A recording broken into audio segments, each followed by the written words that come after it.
If you're watching this, chances are you're over 65 or close to it, and you've figured out a thing or two about life. You've raised kids, paid bills, maybe even retired, and now you're in this new chapter where things feel a little quieter. But here's the thing, even with all that wisdom you've picked up, family can still make things complicated. You love them, of course. Your kids, your grandkids, maybe even that nosy sibling who still calls every Sunday.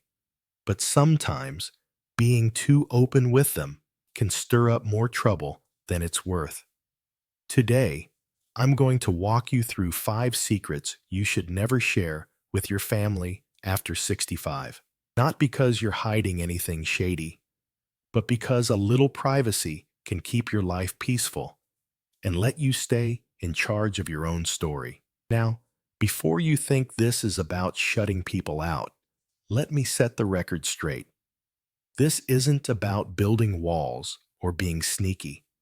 It's about using the smarts you've earned over the years to protect your well-being. Think of it like this.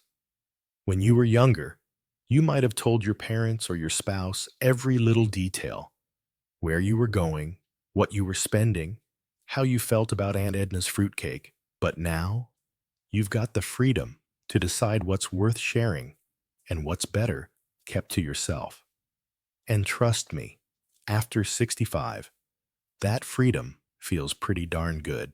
So, let's dive into the first secret you should keep close to your chest: your financial decisions and assets. Picture this. You're sitting at the kitchen table with your daughter, and she asks, "Hey, Mom, what's the plan for your savings?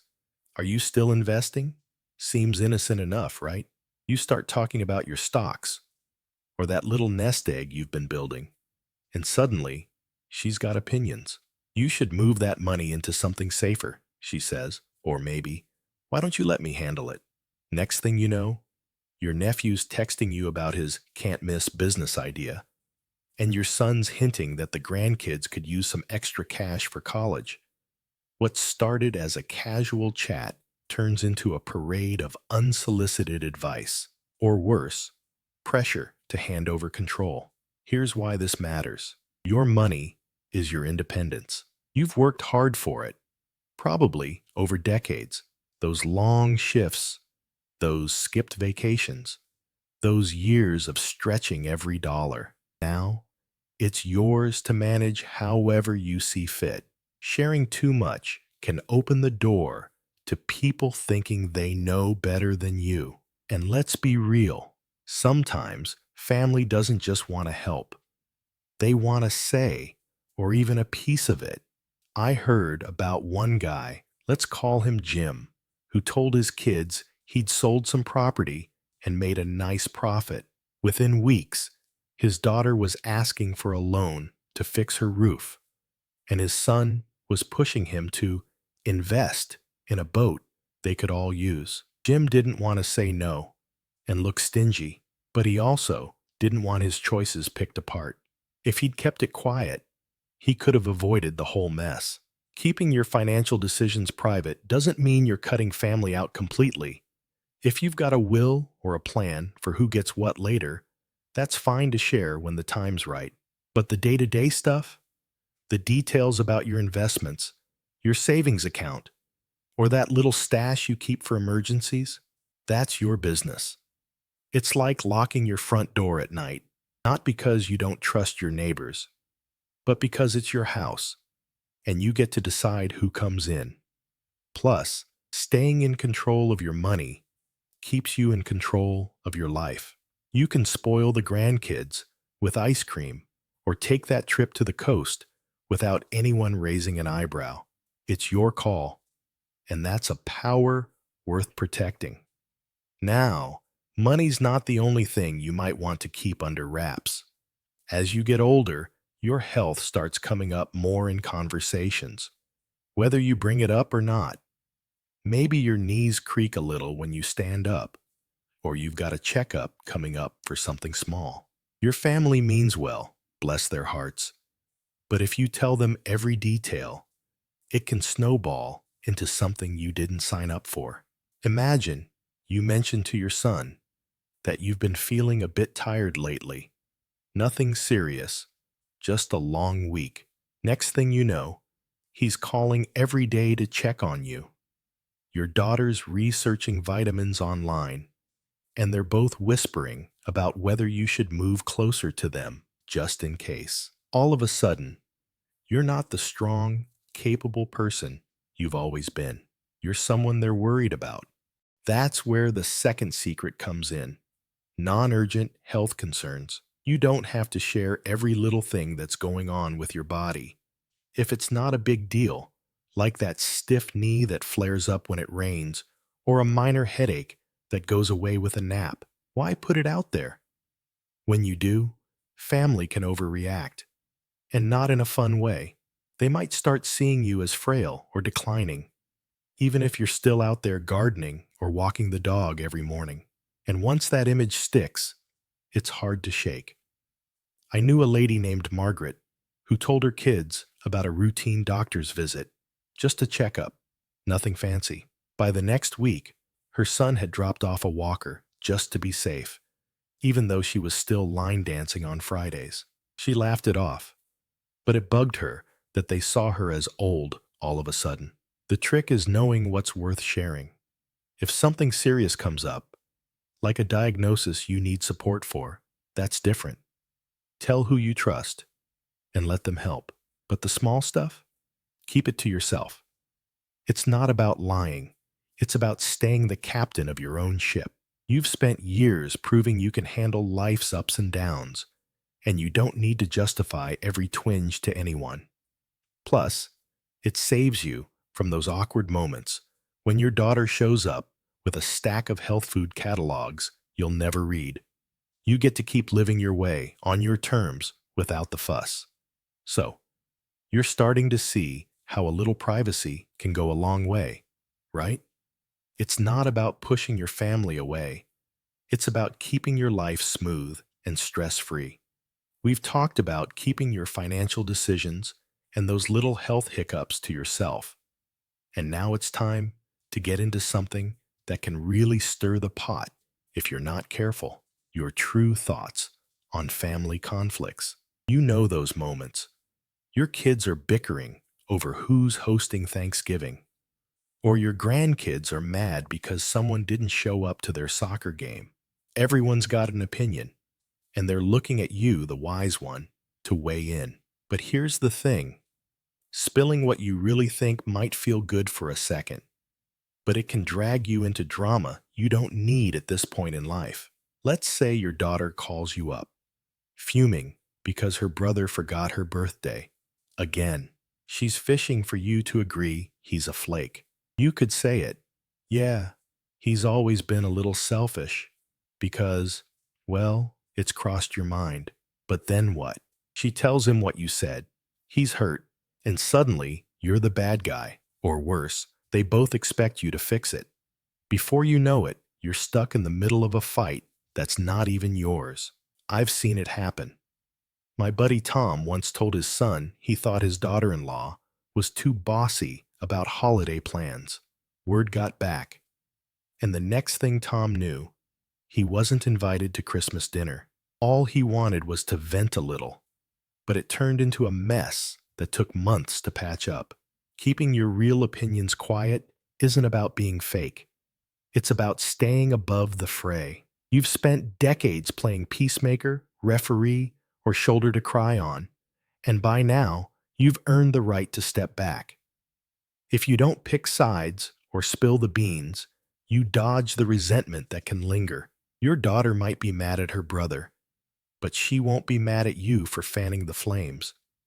And your son won't feel betrayed because you didn't throw him under the bus. It's like watching a thunderstorm from your porch.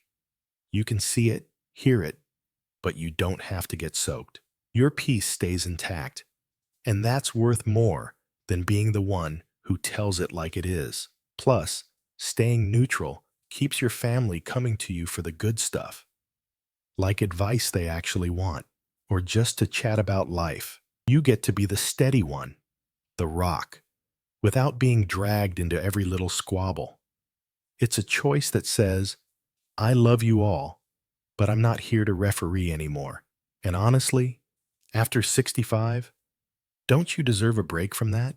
You've got better things to do, like enjoying your coffee in the morning or catching up on that show everyone's talking about, without a family feud buzzing in your head. But family conflicts aren't the only thing that can trip you up if you overshare. Let's talk about something deeper. Regrets about the past. You've lived a full life. Maybe you built a career, raised a family, traveled a bit, or maybe you stayed close to home and made your mark there. Either way, there are probably a few what ifs rattling around in your mind. Maybe you wish you'd taken that job across the country, or said yes to that date with the nice guy from church, or spent more time with your parents before they passed. Those thoughts are normal. They're part of being human and looking back. But sharing them with your family, that's a secret you might want to keep to yourself. Here's why. When you open up about regrets, it can change how your family sees you, and not always in a good way. Say you tell your son, I wish I'd gone back to school when I had the chance. You might just be musing out loud, but he could hear it as, I wasn't happy with the life I gave you. Suddenly, he's carrying guilt he doesn't need, wondering if he held you back. Or maybe you tell your granddaughter you regret not traveling more, and she starts worrying you're unhappy now, even though you're perfectly content with your garden and your crossword puzzles. It's not their fault, but people, especially the ones who love you, can twist your words into something heavier than you meant. I knew a woman named Helen who learned this the hard way. She was 68, sitting with her daughter one afternoon, and mentioned she wished she'd left her first husband sooner. It was just a passing thought. She'd been happily remarried for 30 years by then. But her daughter took it to heart, thinking Helen's whole life had been secretly miserable. She started asking questions, digging into old stories, and even got teary-eyed about it. Helen had to spend weeks convincing her everything was fine, when she could have just kept that regret tucked away. It's not that you're ashamed of your past. It's that some chapters are yours alone, like pages in a diary you don't need to read out loud. Keeping those regrets private also protects you. You don't have to relive them over and over, explaining yourself or soothing someone else's feelings about it. You've already made peace with those moments, or you're working on it, and that's your journey, not a family project. Think of it like an old photo album. You can flip through it when you want, but you don't have to pass it around for everyone to analyze. Your kids and grandkids get to keep seeing you as the strong, amazing person they've always known, not someone weighed down by should-haves. And you get to keep moving forward, focusing on what's good now, like that hobby you've picked up, or the friends you laugh with, without dragging the past into the spotlight. By now, you're probably nodding along, thinking about all the times sharing too much turned into more hassle than it was worth. You've got the hang of this privacy thing, keeping your financial decisions, those minor health complaints, your take on family fights, and those quiet regrets to yourself. It's like you're building a little bubble of calm around you, and it feels good, doesn't it? But there's one more secret we need to talk about, and it ties everything together: the full extent of your financial situation. I know we touched on money earlier, but this is bigger than just your day-to-day decisions. It's about how much you've got, where it's at, and what it all means for you. And trust me, letting that cat out of the bag can flip your peaceful life upside down faster than you can say inheritance. Imagine you're at a family barbecue, and someone, maybe your chatty cousin or your son-in-law, asks, so, how much do you have saved up these days? You could shrug it off, but let's say you answer. You tell them you've got a decent chunk in the bank, maybe some property, or even that you're tighter on cash than you used to be. What happens next? If you've got more than they expect, suddenly everyone's got ideas. Your daughter might hint about helping with her mortgage. Your grandson might ask for a new car. since you can afford it. Or your sister might start dropping not so subtle hints about her latest medical bills. On the flip side, if you admit things are lean, they might start worrying, or worse, judging, thinking you didn't plan well. Either way, you've just handed over a piece of your independence, and now they're looking at you through a lens you didn't choose. I saw this play out with a guy named Ed. He was 70, retired, and doing fine. Not rich, but comfortable.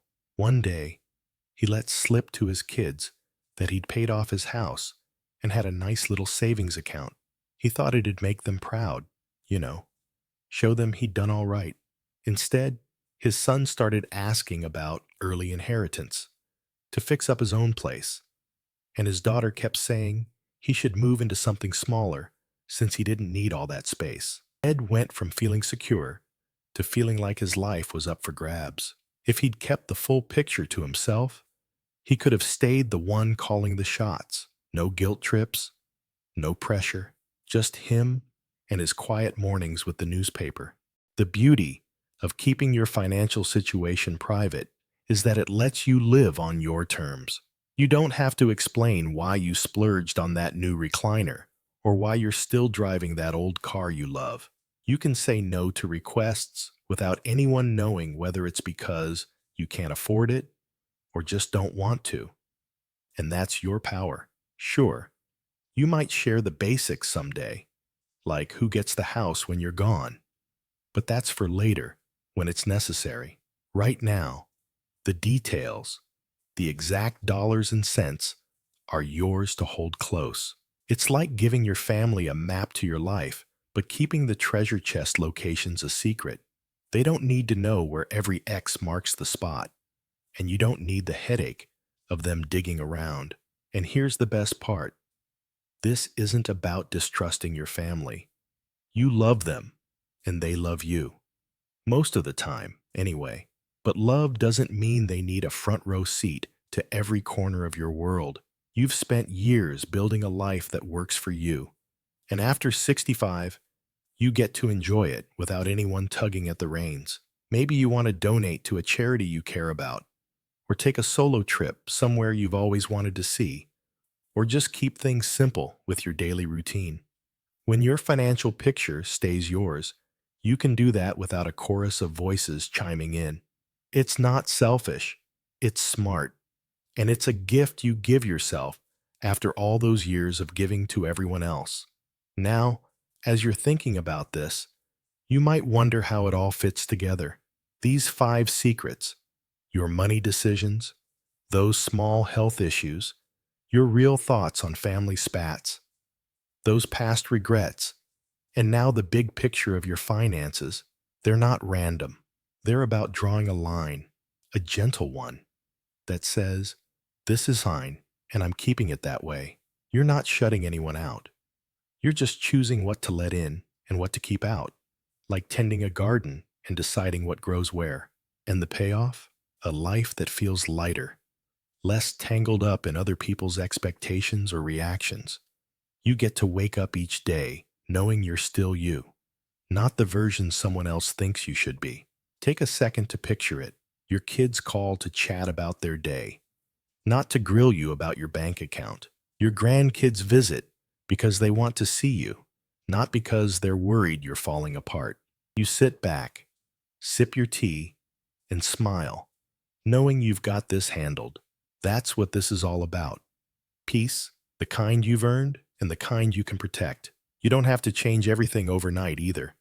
Next time someone asks a prying question about your savings, your health, anything, try a little dodge. Say, oh, I've got it under control. Or, let's talk about something fun instead. It's small, but it works, and it keeps you in the driver's seat. So here we are, rounding out this little chat about keeping your peace after 65. You've got the full picture now. 5 secrets that aren't really secrets in a sneaky way, but more like quiet choices you can make to keep your life steady and yours. We've walked through holding back on your financial decisions, those little health bumps, your unfiltered thoughts on family dust-ups, those old regrets, and the big one, the whole scope of your money situation. It's all starting to click, isn't it? This isn't about pulling away from the people you love. It's about stepping into the freedom you've earned, the kind that lets you breathe easier and live on your own terms. Let's tie this together because it's not just a list, it's a way of thinking. You're at a point in life where you've seen a lot, done a lot, and probably given more than most people ever will. You've been the one holding things together, making sure the bills were paid, the kids were fed, the holidays happened. And now, after all that, you get to decide how much of yourself you put out there. It's like you've been carrying a big, heavy tray for years, serving everyone else, and finally you can set it down and pick what's just for you. That's what these choices do. They lighten the load, and they let you enjoy what's left without tripping over everyone else's reactions. Think about how this plays out in real life. Say your son swings by one weekend, and the conversation drifts to money, like it always seems to with grown kids. He asks, "Dad, you doing okay with everything?" You could lay it all out, how much you've got saved, what you're spending. But instead, you just smile and say, "I've got it handled, don't you worry." He nods, and you move on to talking about his new job or the grandkids' school play. No pressure, no follow-up questions, just a nice visit. Or maybe your daughter calls, upset about some family argument, fishing for your take. You listen, you nod, but you don't dive in with, "Well, your brother's being ridiculous." You say, "You'll figure it out," and leave it there. She vents, she calms down, and you're not stuck in the middle. That's the peace we're talking about. Simple, everyday moments where you're still you, not tangled up in someone else's mess. And it's not like this is hard to do. You don't need a big announcement or a showdown. It's just a shift, a little less sharing here, a little more smiling and steering the conversation there. Next time, your niece asks about your health after seeing you rub your shoulder, you don't have to say, "Oh, it's been acting up lately." You can just laugh and say, "I'm still kicking. That's what counts." Or when someone pries about your past, wondering if you wish you'd done things differently, you don't spill the beans. You shrug and say, "I'm happy with where I am now." It's easy, and it works, because you've spent a lifetime learning how to handle people. This is just you, using that know-how to keep things smooth. What's amazing about this is how it changes the way you feel. When you stop handing out every detail, you're not dodging or hiding. You're choosing. You're saying, "This is sane, and I get to keep it that way." That's power, the kind that comes from all those years of living and learning. You're not the young parent anymore, explaining every move to a curious toddler, or the middle-aged worker justifying your budget to a spouse. You're you, at 65 or beyond, and you've got the right to a little quiet, a little space, a little control. It's like tending a garden. You don't let every weed grow wild.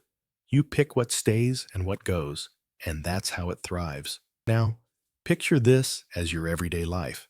You wake up, make your coffee, and sit on the porch, or wherever you like to start your day. The phone rings, and it's your grandkid telling you about their latest adventure. You laugh, you listen, and when they ask, "How about you, Grandma?" you share what you want.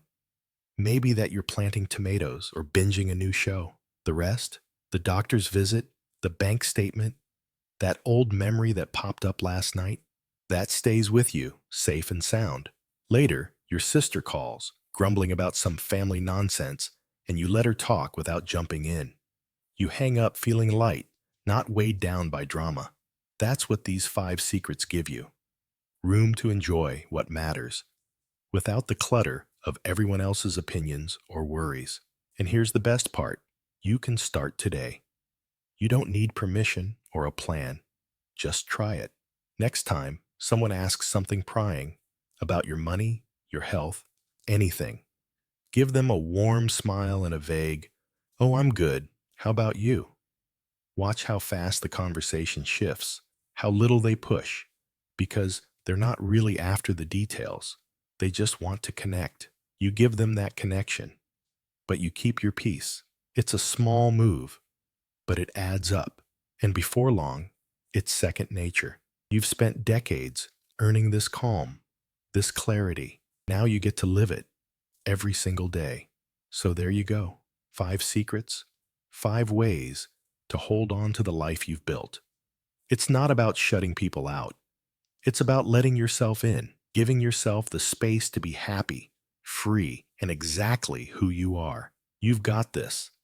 And I bet you're already thinking of a time you'll use it. Maybe it's that next family dinner or the next phone call. Whatever it is, you're ready, and that's a pretty great place to be.